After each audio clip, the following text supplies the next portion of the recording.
베타 및 감마형은 없었습니다. 이 중 141명은 해외 유입 사례, 395명은 국내 감염 사례였습니다.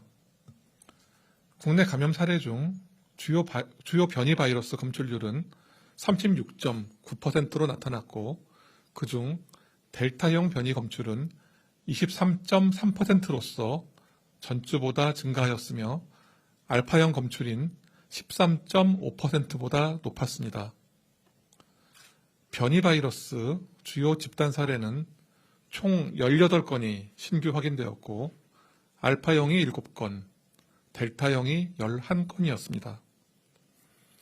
신규 집단 사례 관련해서 총 확진자는 385명이었고, 집단 사례 한 건당 평균 발생 규모는 21.4명이었습니다. 다음은 이번에 발생한 4차 유행이 지난 유행에 비해 어떤 차이점을 보이는지 그 분석 결과를 설명드리고자 합니다. 감염을 전파한 연령군과 전파된 연령군의 관계 분석을 통해서 전파 특성을 살피고자 했습니다. 본 분석은 감염자와 피감염자가 확인된 그런 사례들을 모아서 각각 감염에 기여한 확률 분포를 시각화한 것입니다. 최근 유행은 확진자 접촉에 의한 전파 비중이 43.6%로서 3차 유행 당시에 32.2%에 비해 현저히 높으며, 특히 선행 확진자의 연령 분포에서 60대 미만의 비율이 대폭 증가하였습니다. 또한 가족에 의한 전파 비율이 낮아진 반면 지인 또는 동료에 의한 전파 비율이 기존의 23.8%에서 40%로 크게 증가하였습니다. 그리고 분석 결과 지난 3차 유행에서는 동일 연령대 간의 감염과 연령이 서로 다른 그런 세대 간의 접촉을 통한 감염 영향이 모두 뚜렷하게 나타났었습니다. 그러나 근본 유행에서는 세대 간 접촉을 통한 감염이 크게 축소되고, 그 대신 동일 연령대 간 접촉을 통한 감염만이 전 연령대에서 매우 두드러지게 나타났습니다. 이런 감염 패턴은 주로 지인, 동료들 간의 접촉과 모임을 통한 전파가 있었으며, 한 유행이 다시 다른 유행으로 재전파하는 경향을 시사하는 것입니다. 최근 수도권의 전파 패턴도 설명드리도록 하겠습니다. 수도권은 활동성이 높은 연령층을 중심으로 주점, 음식점 등 다중이용시설에서 집단 발생 사례가 증가하고 있습니다. 최근 4주 수도권 확진자 발생은 전 연령대에서 증가하였으며 비교적 젊은 연령층에서 보다 발생률이 높습니다. 특히 주점, 음식점 등 불특정 다수가 이용하는 시설을 중심으로 해서 집단 감염 사례가 발생하였습니다.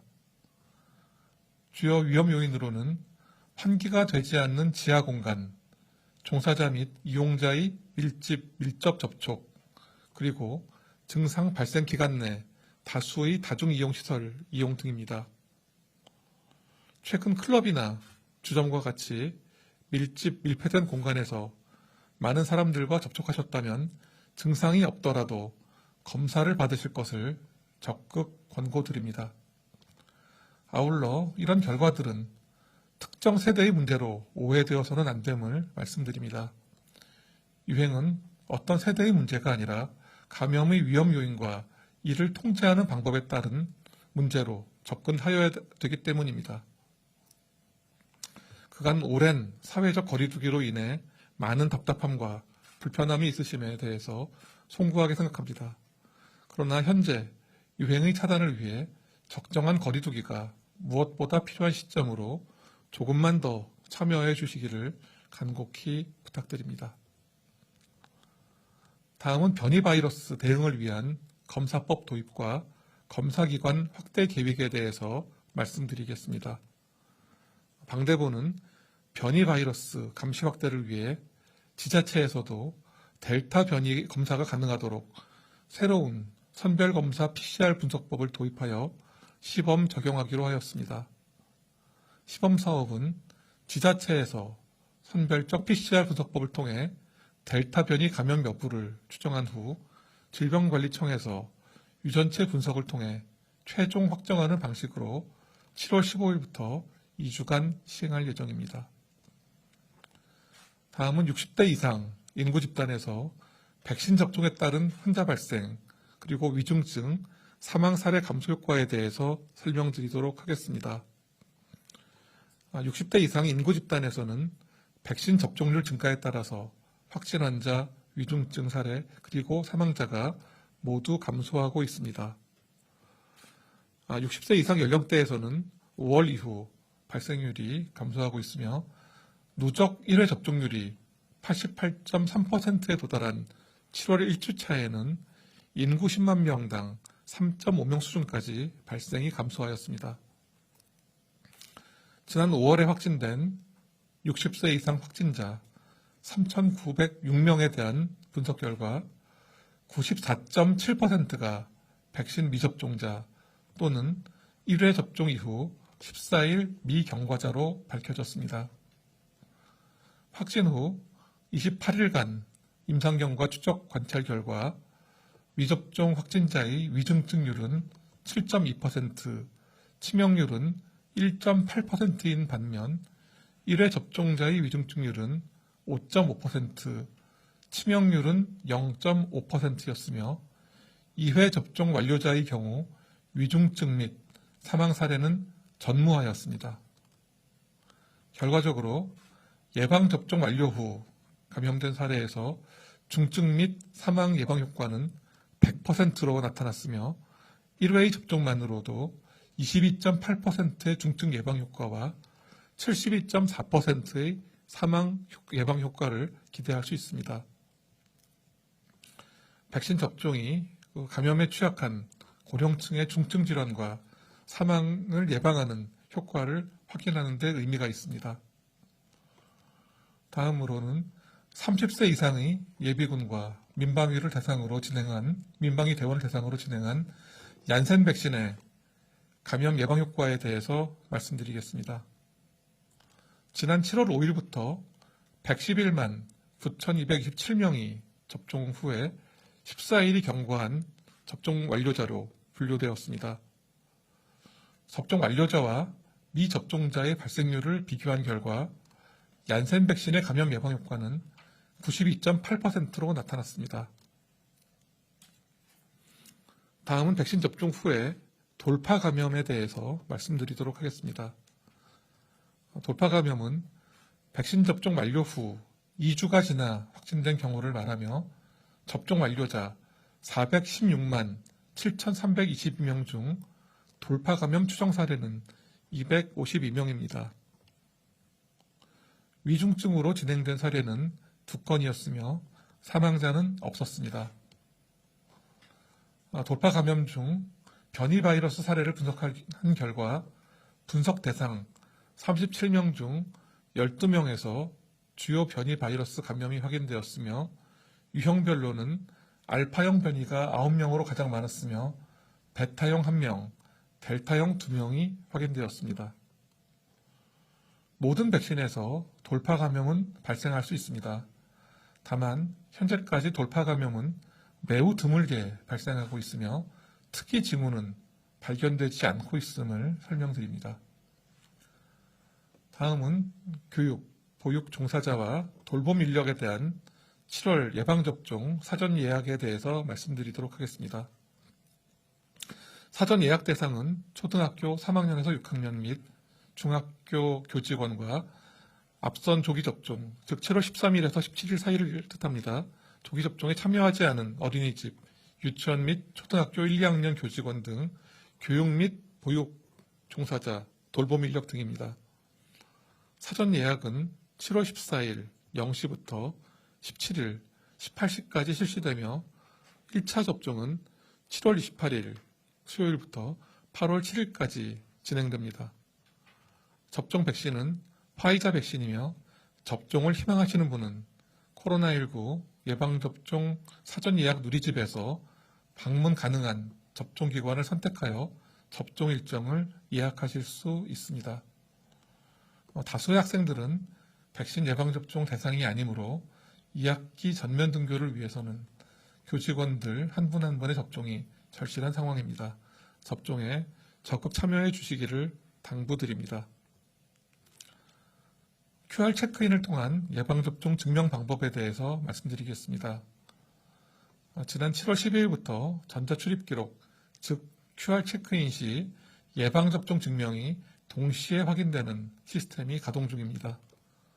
네이버, 카카오 이런 통신 3사의 인증과 토스 앱을 통한 예방접종 증명이 가능합니다. 통합 QR은 기존의 QR 체크인과 같은 방법으로 사용하면 되고 인증 시 화면 메시지와 음성으로 접종 회차와 예방접종 정보가 확인됩니다. 백신 수급 상황에 대해서 말씀드리겠습니다. 개별 계약된 화이자 백신 79만 9천 회분이 7월 14일 인천공항에 도착합니다. 더 많은 분들이 빠르고 안전하게 예방접종을 받을 수 있도록 최선의 노력을 다하겠습니다. 화이자 백신은 7월에 점진적으로 증가된 물량이 공급될 예정이며 이미 도입된 화이자, 모더나 백신을 포함하여 약 1,000만 회분의 백신이 7월 중에 순차적으로 도입될 예정임을 참고하시기 바랍니다. 55세에서 59세 연령대의 예방접종 예약 조기 마감에 대해서 말씀드리겠습니다. 먼저 접종 예약의 조기 마감이 가능할 수 있다는 상황에 대해서 사전에 안내드리지 못하여 예약을 시도하셨던 분들에게 큰 혼란이 발생한 부분에 대해서 국민 여러분께 대단히 죄송하다는 말씀을 드립니다. 이번 55세에서 59세 185만 명의 예약 조기 마감은 도입과 배송 일정을 고려하여 안정적인 접종이 가능한 물량 내에서 예약이 진행되었음을 양해를 부탁드리겠습니다. 말씀드린 대로 7월, 8월 예방접종은 주로 모더나, 화이자 백신으로 진행될 예정이며 접종 가능한 물량은 충분히 도입될 예정임을 말씀드립니다. 다만 모더나 백신은 매주별로 도입되고 있는 상황으로 7월 중 도입 상황의 변동성에 있어서 근본과 같은 상황이 발생하였으며 예약 물량에 제한이 있음을 사전에 고치하지 못한 점을 거듭 사과와 양해 부탁드리겠습니다. 이런 상황을 충분히 반영하여 당초 19일로 알려드렸던 예약 재개 일정을 최대한 앞당기도록 노력 중이며 향후 일정은 준비되는 대로 별도 안내드릴 예정입니다. 근본에 예약하지 못하신 55세에서 59세 연령층을 포함하여 접종을 원하시는 50대 연령층의 모든 분들에게 예약 기회를 부여하여 차질 없이 접종이 진행되도록 하겠습니다. 환자가 크게 증가하면서 일선 보건요원과 역학조사관의 업무 강도도 비교할 수 없을 만큼 높아졌습니다. 보건요원과 역학조사관들은 국민의 건강을 위해 자신이 위험에 노출되는 것을 기꺼이 감수하면서 지난 1년 반 동안 묵묵히 일하고 있으며 지금 이 순간에도 두터운 보호복 아래 땀을 흘리고 있습니다. 이들의 수고를 덜어주기 위해 보다 적극적으로 역학조사에 협조해 주시기를 호소드립니다. 조사에 대한 비협조 또는 거짓이 있을 경우 위험 확인을 위해 훨씬 더 많은 시간과 노력이 들 뿐 아니라 자칫 유행이 늦게 파악되어 다수의 사람을 위험하게 할 수도 있습니다. 보건요원과 역학조사관은 가장 가까운 곳에서 국민을 지키는 가장 선하고 가장 강한 힘입니다. 이들이 용기와 힘을 낼 수 있도록 작은 격려를 보내주시기 바랍니다. 방역당국도 모든 노력을 다해 유행을 감소시키도록 하겠습니다.